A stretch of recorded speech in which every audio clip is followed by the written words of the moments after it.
ठंड का मौसम था, बाग हरियाली से दमक रहा था। तभी बादशाह अकबर ने सभापतियों को बाग में दरबार लगाने का हुक्म दिया। हुक्म की तालीम हुई और पूरा दरबार।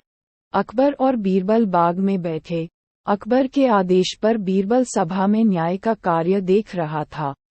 कई लोगों की न्याय याचिका सभा में पढ़ी गई, जिनका बीरबल ने अपनी सूझबूझ से न्याय किया। लगभग सारी याचिकाएं पढ़ी गई। न्याय के इस कार्य में कई घंटे बीत गए। थोड़ी देर बाद दरबार में एक व्यापारी आया। उसने चोरी की अर्जी लगाई थी।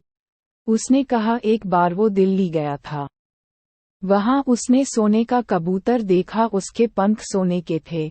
उसने वो कबूतर पूरे 10 सोने के सिक्के देकर खरीदा था। दिल्ली से आने के बाद उसने उस कबूतर को अपने घर में पिंजरे में रखा था और रोज सुबह और शाम उसे दाना डालता था। रात्रि को उसने दाना डाला था, लेकिन अगले दिन उसने बाहर जाना था, इसलिए ये कार्य घर के नौकरों को सौंप दिया।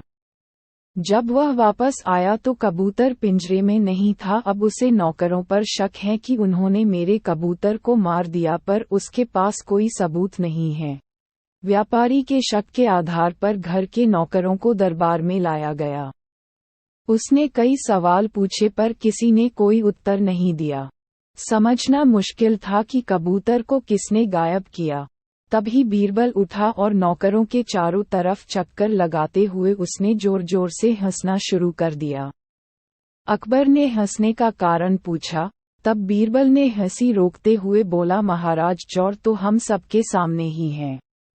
उसने जब कबूतर को पकड़ा तो कबूतर के पंख उसकी पीठ पर कमीज के ऊपर चिपक गए, जिसे वो हटाना भूल गया और दरबार में आ गया।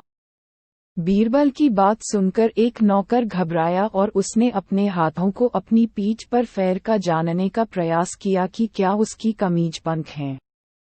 ऐसा करते उसे बीरबल ने देख लिया और झट से उसे आगे कर चोर के रूप में दरबार में पेश किया।